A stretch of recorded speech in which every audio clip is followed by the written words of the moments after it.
All right, so remember when I was talking about when I was growing up, I was 5 years old, I got stung by a bunch of bees, and I created this blanketed generalization belief that bees are dangerous. Well, at another level, I created a sense of fear, a deep and heightened sense of fear, which is also called a phobia. And you can read more about what the definition of a phobia is over here or over there, wherever it is.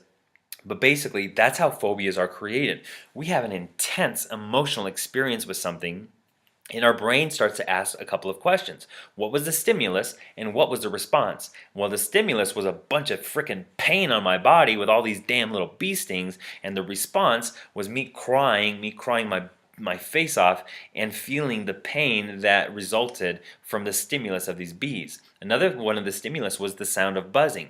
So here's what I did, and here's what my brain did moving forward in life. As I lived my life, anything that came near my ear that sounded like a bee or a bzzz or anything like that, I would freak out and start throwing air punches, even if it was a tiny little mosquito. Even if it was a fly and I heard it but I didn't see it, I would freak out. Anything that looked like a bee, I would freak out because my brain let me know that there is a red signal or a red flag saying, hey, hey, danger, danger, danger, danger, danger. You need to freak out. You need to fight or flight. And so we go into an instant fight or flight response, and then it prepares us to fight or flight or freeze.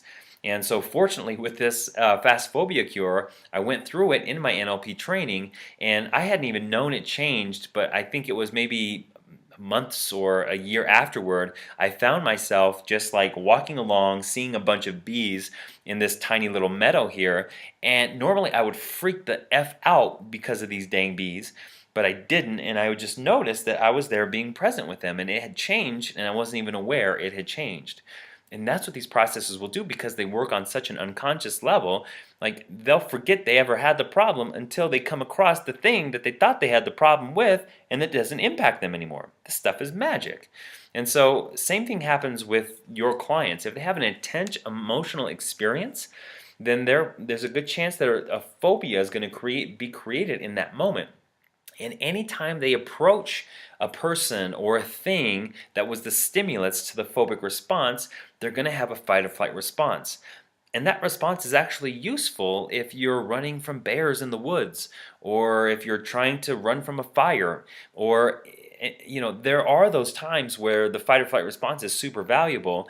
But with the irrational fears that we take on, they hold us back from experiencing so much life. Like I remember working with this woman who was afraid of snakes. So she came into my office, she paid me $250, which is what I was charging at the time for a session, and we went through the fast phobia cure, which you're going to learn in this training.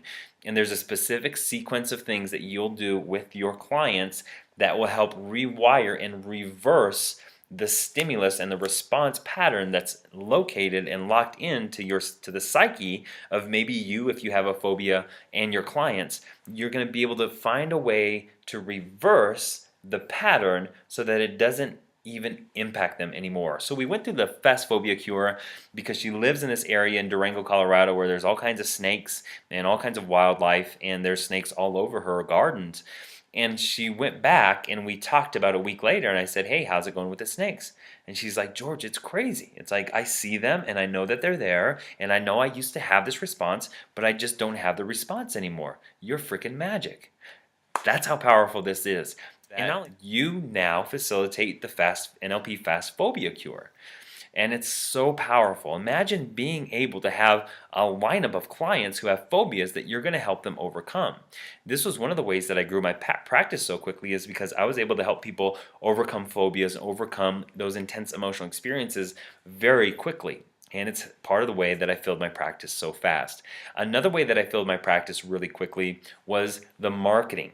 The marketing, which is what you're going to learn in the next section or the next video below.